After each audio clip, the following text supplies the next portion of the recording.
Howdy.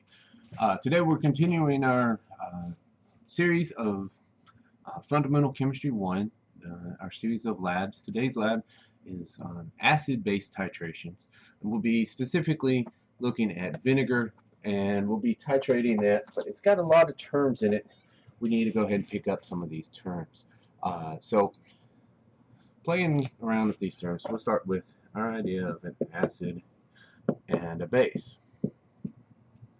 So an acid produces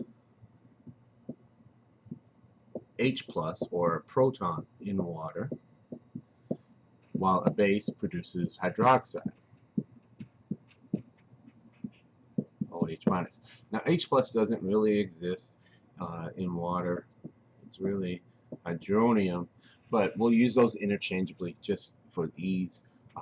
But both of these original definitions had the requirement of being in water, so let's expand them a little bit. Then an acid is a proton. H plus is our symbol for a proton. Is a proton donor. It gives protons away, whereas a base is a proton acceptor. It takes those. All right. So our reaction between an acid and a base will be called an acid-base neutralization, and you'll have to memorize this. And we take an acid plus a base, and it will form a salt plus water, H2O. You can think of this as a double displacement as long as you write H2O as HOH. It makes it nice and easy. So for instance, our most common example, we use hydrochloric acid, mix it with sodium hydroxide. This one actually makes NaCl, so AB plus CD will go to, in this case I wrote it out as CB plus AD. Alright, and so HOH. And so we can see it forms a salt plus water. Alright, so that's the basis for our lab today. We'll be doing a titration. So titration general setup. We'll be using burettes, and so burettes are marked to deliver, and so they measure out exactly how much liquid is pulled out of this container. And so the 0 will be at the top, and there's usually 50 or something down here at the bottom, and so we can measure out how much we take out. Now how much we actually take out is determined by what the initial reading was, and then we'll have the final initial. So final minus initial will tell us how much is pulled out. And so we'll actually be doing a double titration, and so we'll have a titration, one burette with our vinegar and one burette with sodium hydroxide, and we'll be mixing these into an Erlenmeyer flask, which has a indicator in here that will change colors. So the indicator change that we're looking for is when we are in acidic conditions, our indicator phenolphthalein is colorless, but as soon as we hit basic conditions, it'll become pink. Now notice this is a real dark pink, and so that means that they've actually overshot it. We're looking for a real faint pink that barely stays for 30 seconds. So if it stays for 30 seconds and a real light pink. Now when phenolphthalein changes colors, it's as soon as we get one drop of base. And so that leads us to a couple of other points in this titration. So we're adding a known concentration to measure an unknown concentration. It's kind of the idea of it. So our indicator changes colors. Now an end point and equivalence point will be considered the same, but they're not quite the same. So an endpoint, the indicator changes. Equivalence point is when we match the stoichiometry in the reaction. In this case, it's a one-to-one reaction between acetic acid and our sodium hydroxide. And so 1 mole, once we have 1 mole of acid be equal to 1 mole of base. Now, that's not always true, and we get that from the balanced chemical equation. All right, and so once I have the same amount of base as I do acid, it'll be a neutral condition, and my indicator doesn't actually change colors until I add one more drop of base, and so we have a slight excess of base, and that changes colors.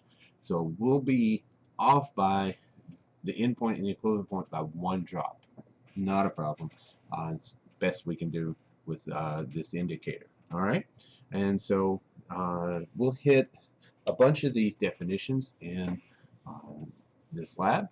And so let's look at this pre-lab real quick.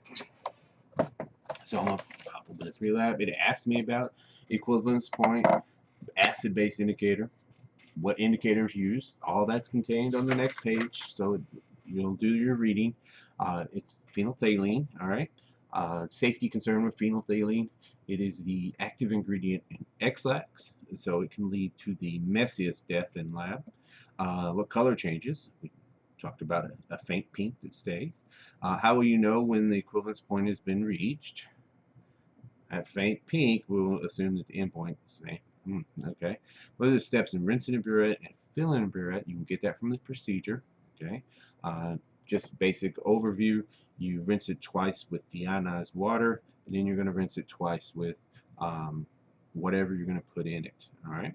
And so then they tell me that they used, and they give me these conditions here, 25.30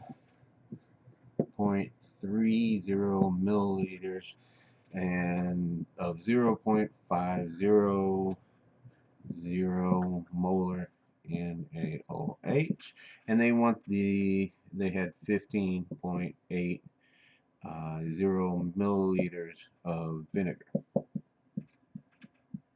and this was NaOH. Okay. All right, and they want the molarity. They want the molarity of my vinegar. All right, so this calculation looks real complicated, but the equation here, remember, is all based off of 1 mole of acid is equal to 1 mole of base. And so we can do 1 times the molarity of the acid times the volume of the acid. So this is moles over liters, and this is in liters, you'd get moles, right? We can even do them in milliliters as long as they're on both sides milliliters. And so this would be 1 MB VB, molarity of the base times the volume of the base. All right, so they gave us 3 out of the 4. This is actually quite easy, and we're just going to be using the ones. We can ignore those since it's a 1-to-1. So the acid was, we don't know the molarity, and then it was 15.8 milliliters, and over here for our base we had 25.3 times 0.5. I'm going to leave off all those sig figs. We'll come back and worry about sig figs at the end.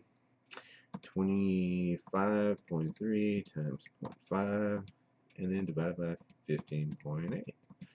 That's simple. And I got 0.8006329 capital M moles per liter. All right.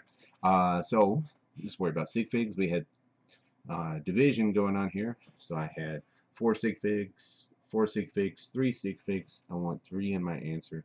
0.801 molar, and it's acetic acid is our thing, or you could do the vinegar.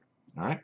So acetic acid is what gives vinegar its mostly its characteristic smell. It's also the acid, the active acid in it. It's a weak acid, but the original lab, and you may see some stuff still remaining in the lab, was written with the understanding that we would give you a variety of unknown vinegars, and you would compare them and you'd figure out what their concentration was and what their cost was, and you could then figure out the dollar amount per mole. And so you would be a more informed shopper, and you could figure out what was the best deal, because they don't give you the concentrations on the side of vinegars.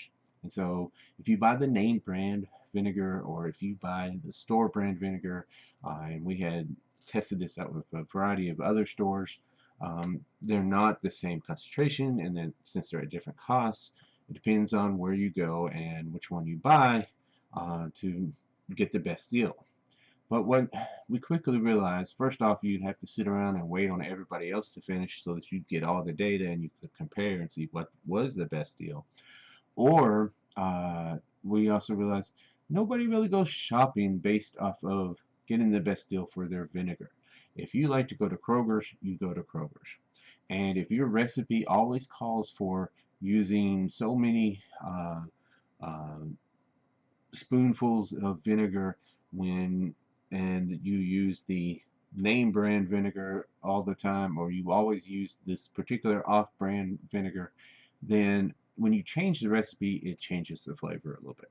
And so, or you're using just so much vinegar, for instance, maybe you're cleaning out your dishwasher and you're just throwing in a bunch of vinegar, or you're uh, trying to get the smell out of something and you're going to soak it in vinegar. And so in that case, the concentration is not that big a deal. All right, so looking at this lab,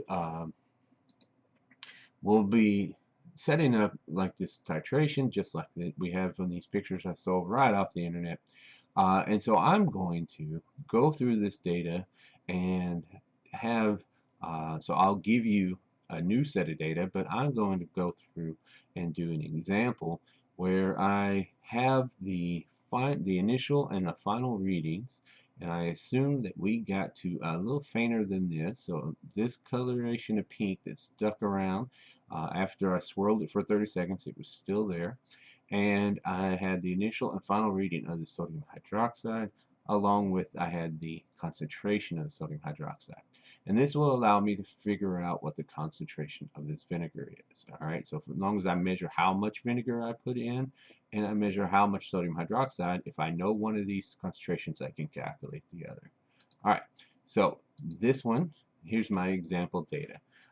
So I have the initial reading of 0.51 milliliters for my vinegar. In other words, you don't ever try and fill it at exactly zero. You want to know, it's important you know exactly where it's at, but not so much that you start exactly on zero. And the final reading was 15.3. I can use that to figure out how much was used. The initial for my sodium hydroxide was 0.82. The final was 25.45 milliliters. The concentration on my container of sodium hydroxide was 0.50 molar sodium hydroxide. All right, so that contains the important info that we'll need to be able to work this lab. So let me get my lab book out, look over several things. So first question says, what was my concentration of sodium hydroxide? That was at 0.5.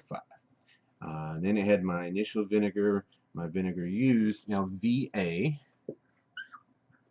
is how much vinegar was used. And I'm going to take the final minus the initial. Alright, so this for vinegar was 16.30 minus 0.51.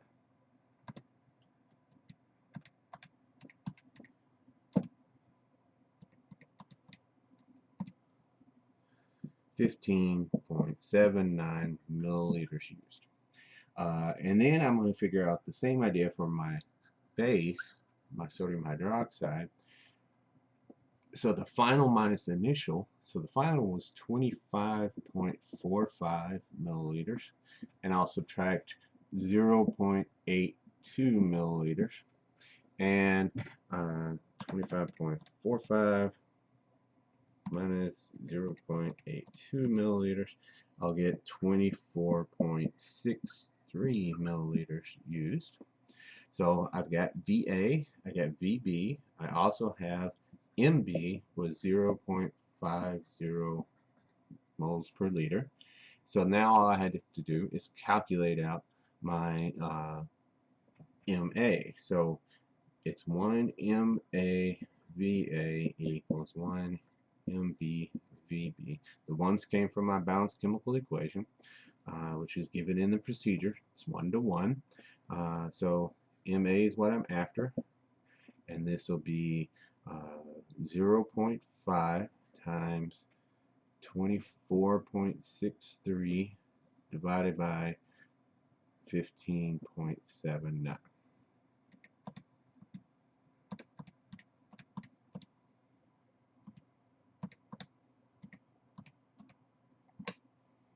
And this one I got MA 0.7799. So somewhere in the range of 0.8, 0.78, 0. If I do 3 6 Alright, so then it asked me to do a bunch of trials, and that's it. So if I give you the data, I expect you to be able to do these calculations. No problem at all. I'll also link a video where you can watch someone do a titration. It is pretty, it's easy though, and it's, like I say, not too bad, not too bad. The important takeaway is this molarity times volume. Alright, so we'll catch you on the next one.